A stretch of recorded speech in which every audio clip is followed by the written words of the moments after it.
Pipa transmisi air baku 1000 mm milik Perumda Tirta Pakuan Kota Bogor, jalur intek Ciherang Pondok IPA Dekeng di lokasi pembangunan double track KRL Bogor Sukabumi bocor.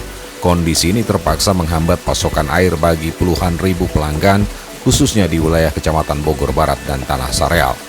Usai melakukan pengecekan, Wali Kota Bogor Bima Arya Minggu malam menyampaikan jika telah terjadi kebocoran pipa transmisi air baku 1000 mm milik Perumda Tirta Pakuan Kota Bogor di jalur intek Ciherang Pondok IPA Dekeng di lokasi pembangunan rel ganda KRL Bogor Sukabumi.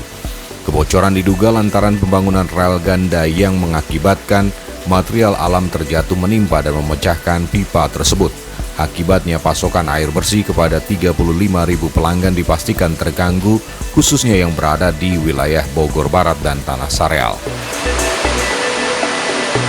Pengerjaannya mungkin maksimal bisa 1 hari.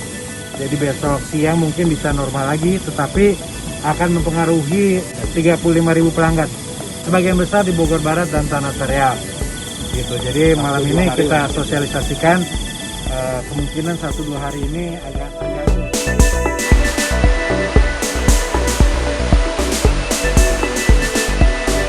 Selain meminta perbaikan dilakukan dalam 1 hari, Perumda Tirta Pakuan juga diminta menyiagakan truk tangki untuk mensuplai air bersih kepada para pelanggan terdampak. Dari Kota Bogor, Herman Bon melaporkan.